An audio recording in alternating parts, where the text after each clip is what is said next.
Assalamualaikum warahmatullahi wabarakatuh. Innal hamdalillah nahmaduhu wa nusalli wa nusallimu ala rasulihil karim. Asyhadu an la ilaha illallah wa asyhadu anna Muhammadan abduhu wa rasuluh. Allahumma salli ala sayyidina Muhammad wa ala ali sayyidina Muhammad. Amma ba'd. Sahabat beriman yang dirahmati oleh Allah Subhanahu wa taala, salat subuh memiliki nilai yang tinggi dalam syariat Islam. Bahkan Rasulullah SAW mendoakan langsung umatnya yang menunaikan salat subuh. Orang yang menunaikan salat subuh juga disaksikan oleh para malaikat. Akan tetapi ada bacaan surah pendek yang tidak dianjurkan. Lantas apa keutamaan salat subuh? Bacaan surah apa yang tidak dianjurkan di waktu subuh? Benarkah malaikat menyaksikan langsung ketika kita menunaikan salat subuh? Mari kita simak video ini hingga akhir agar menjadi penambah ilmu pengetahuan kita dan supaya tidak gagal faham dan tidak sesat. Apa keutamaan menunaikan salat subuh? Salat subuh ditunaikan jelang terbitnya fajar, waktu di mana orang-orang dalam keadaan yang terlelap tidur. Betapa banyak kaum muslimin yang lalai dalam mengerjakan sholat subuh. Mereka lebih memilih melanjutkan tidurnya ketimbang bangun untuk melaksanakan sholat.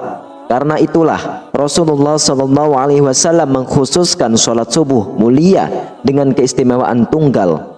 Sholat subuh bahkan memiliki sifat-sifat tertentu yang tidak terulang pada sholat lainnya.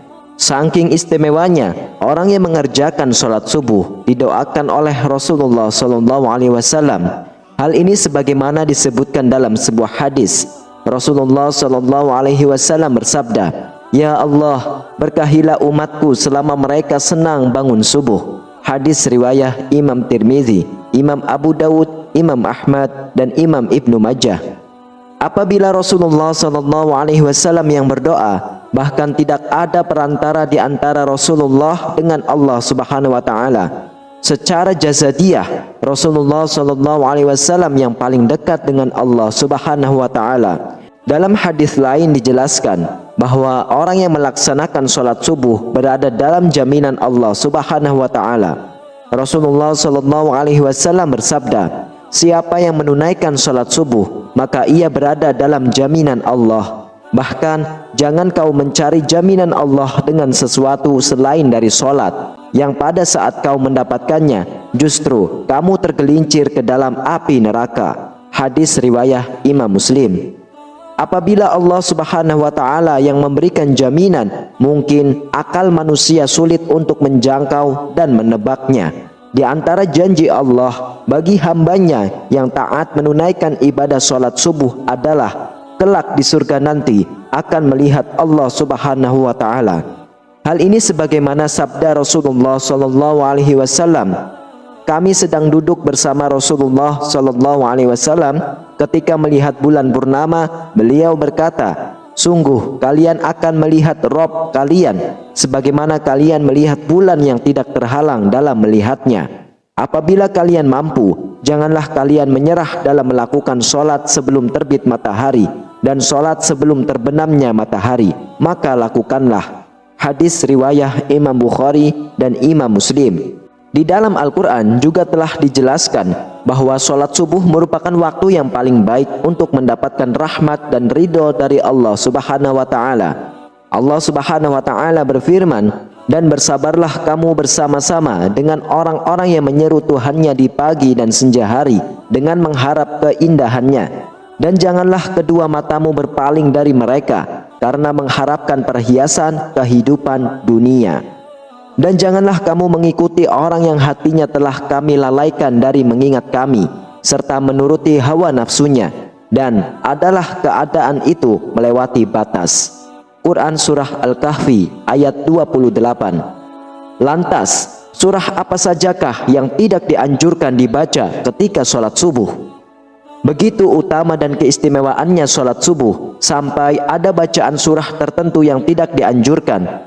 Dalam Al-Quran Surah Al-Isra ayat 78 dijelaskan bahwa malaikat menyaksikan langsung orang yang menunaikan ibadah sholat subuh. Dari tafsir ayat tersebut, para ulama menyimpulkan bahwa pada sholat subuh setelah bacaan Al-Fatihah disunahkan membaca Al-Quran yang panjang, baik surah ataupun ayat, di mana tradisi nabi-nabi terdahulu yang kemudian dilanjutkan oleh Rasulullah SAW, para sahabat, tabi'in, dan salafus soleh membaca ayat-ayat ataupun surah yang panjang ketika menjadi imam sholat subuh. Maka dari itulah seorang imam sholat subuh setelah membaca surah Al-Fatihah janganlah membaca surah pendek, apalagi super pendek seperti Al-Ikhlas, Al-Falaq, dan An-Nas.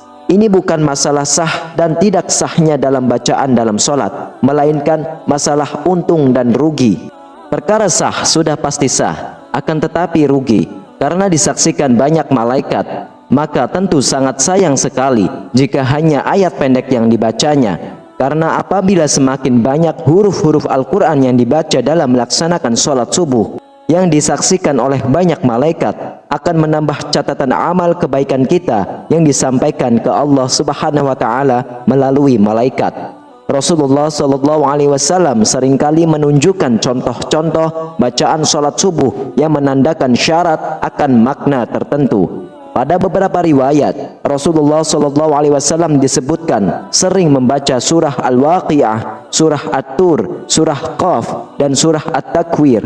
Rasulullah SAW juga biasa membaca surah Ar-Rum, surah Yasin, dan surah As-Saffat. Dari Jabir bin Samurah, ia mengatakan Rasulullah SAW melakukan sholat-sholat wajib seperti sholat yang kalian lakukan sekarang ini. Akan tetapi terkadang beliau meringankannya, sholat beliau lebih ringan daripada sholat kalian. Dan terkadang dalam sholat fajar atau subuh beliau membaca surah Al-Waqi'ah dan surah-surah yang semisalnya. Hadis riwayat Imam Ahmad. Sholat 2 rakaat sebelum sholat subuh atau sholat qobliyah juga memiliki keutamaan. Keutamaan qobliyah subuh pahalanya besar dan fadilahnya digambarkan lebih bagus daripada dunia beserta isinya. Apabila seseorang mengerjakan sholat subuh, niscaya ia akan dapat banyak keutamaan. Selain keutamaan yang telah disebutkan, ternyata orang yang menunaikan sholat subuh disaksikan langsung para malaikat. Benarkah para malaikat menyaksikan kita ketika sholat subuh? Allah Subhanahu wa Ta'ala telah menyiapkan pahala yang luar biasa bagi mereka yang membiasakan sholat subuh tepat pada waktunya. Pahalanya bahkan sebanding dengan sholat semalam suntuk. Janji pahala ini sebagaimana sabda Rasulullah SAW, barang siapa yang sholat subuh berjamaah, maka seakan-akan dia telah melaksanakan sholat semalam suntuk. Hadis riwayat Imam Bukhari. Memang sebagai orang lalai mengerjakan sholat subuh karena malas bangun pagi. Padahal secara ilmiah, bangun pagi dan menekan ibadah sholat lebih baik daripada tertidur pulas dan malas-malasan. Di dalam ilmu sains menjelaskan pembuluh darah manusia akan mengembang pada tengah malam terakhir sampai menjelang siang. Kemudian secara berangsur-angsur sekumpulan sel darah akan menggumpal pada dinding pembuluh sehingga terjadi penyempitan. Inilah yang mengakibatkan tekanan darah tinggi. Dari segi medis pun mendukung aktivitas pagi untuk kesehatan tubuh. Sholat subuh yang memicu orang bangun pagi juga akan menjadi penerang pada hari kiamat, hari di mana orang-orang akan ketakutan.